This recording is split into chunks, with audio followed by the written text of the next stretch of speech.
بسم اللہ الرحمن الرحیم۔ السلام علیکم دوستو، میرا نام ہے یاسر علی اور آپ دیکھ رہے ہیں امیزنگ ٹی وی۔ دوستو، آج کی اس ویڈیو میں ہم جانیں گے کہ یاجوج ماجوج کیا ہے، اسلام میں ان کی کیا اہمیت ہے اور 2020 میں یاجوج ماجوج کے نمودار ہونے کی کتنی نشانیاں ہیں اور کس قدر پوری ہو گئی ہیں۔ ویڈیو بہت ہی دلچسپ ہونے والی ہے، لہذا آخر تک بنے رہیے گا۔ جن دوستوں نے ہمارا channel amazing T V subscribe نہیں کیا، جلدی سے وہ سبسکرائب کر لیں تاکہ آنے والی ہر نئی ویڈیو اور اس طرح کی معلوماتی ویڈیو آپ کو ہر وقت اور بر وقت ملتی رہیں۔ دوستو، حضرت محمد صلی اللہ علیہ وآلہ وسلم نے فرمایا، قیامت اس وقت تک نہیں آئے گی جب تک یہ 10 نشانیاں پوری نہ ہو جائیں، اور ان 10 نشانیوں میں سے ایک نشانی یاجوج و ماجوج کا ظاہر ہونا ہے۔ یہ لوگ نوح علیہ السلام کے بیٹے یافت کی اولاد میں سے ہوں گے، اور قرآن مجید میں سورۃ الانبیاء میں ان کا ذکر موجود ہے۔ جب یاجوج اور ماجوج کو آزاد کر دیا جائے گا اور وہ بلندیوں سے اتر پڑیں گے، حضرت ذوالقرنین نے ایک بہت بڑی دیوار بنا کر ان کو قید کر دیا تھا۔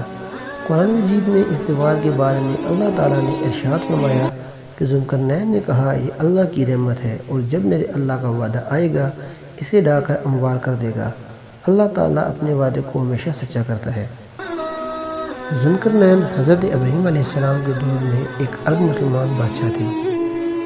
آپ ایک متقی اور عادل حکمران تھے۔ اللہ تعالیٰ نے آپ کو بہت سی صلاحیتوں اور طاقتوں سے نوازا تھا۔ ایک بار انہوں نے اپنی فوج کے ساتھ 3 سمتوں کا سفر کیا، ایک مشرق کی طرف، پھر مغرب کی طرف، پھر شمال کی طرف اور مغرب کی طرف سفر کیا، اور حتیٰ کہ وہ وہاں تک جا پہنچے جہاں سورج غروب ہوتا ہے۔ وہاں انہیں کفار کی ایک قوم ملی۔ اللہ تعالیٰ نے ذوالقرنین کو یہ اختیار دیا کہ وہ چاہے تو اس قوم کو کفر کی وجہ سے سزا دیں یا نرمی اختیار کریں۔ آپ نے دوسرا راستہ اختیار کیا، پھر آپ نے مشرق کی طرف سفر کیا، حتیٰ کہ آپ نے اس مقام پر جا پہنچے جہاں سے سورج اگلتا ہے۔ وہاں بھی آپ کو ایک قوم سے واسطہ پڑا تو آپ نے وہاں بھی نرمی والا راستہ اختیار کیا۔ پھر آپ نے جنوب کی طرف سفر کیا، وہاں آپ 2 پہاڑوں کے درمیان جا پہنچے۔ وہاں ایک قوم آپ سے ملی اور انہوں نے شکایت کیا کہ اس پہاڑ کی دوسری جانب یاجوج ماجوج آباد ہیں، جو کہ ان پر حملہ کرتے ہیں، لوٹ مار کرتے ہیں، خون خراب کرتے ہیں اور لوٹ جاتے ہیں۔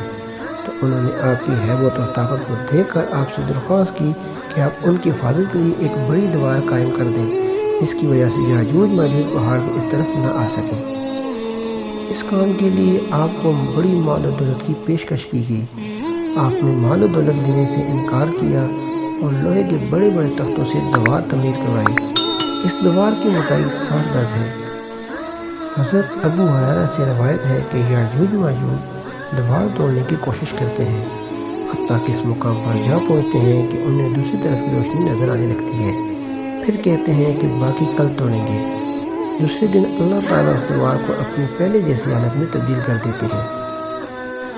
اگلے دن پھر توڑنا شروع کر دیتے ہیں اور حتیٰ کہ ویسے ہی باریک تہہ تک جا پہنچتے ہیں اور پھر گھروں کو لوٹ جاتے ہیں۔ جب تک اللہ تعالیٰ چاہیں گے تو اس وقت تک وہ قید رہیں گے، اور جب اللہ تعالیٰ چاہیں گے تو انہیں آزاد کر دیں گے۔ جس دن اللہ تعالیٰ ان کو آزاد کرنا چاہیں گے تو وہ کہیں گے انشاءاللہ باقی کل توڑیں گے، اور دوسرے دن دیوار کی موٹائی نہیں بڑھے گی تو اس دیوار کو توڑ کر وہ نمودار ہو جائیں گے۔ تو دوستو، ویڈیو اس سے آگے بھی ہے کہ وہ دیوار کب توڑیں گے، وہ کیسے ہوں گے، ان کی شکلیں کیسی ہوں گی۔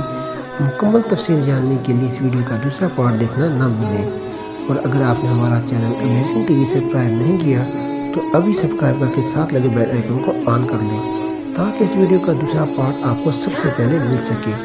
دعاؤں میں یاد رکھیے گا۔ ملتے ہیں دوسرے پارٹ میں۔ اللہ حافظ۔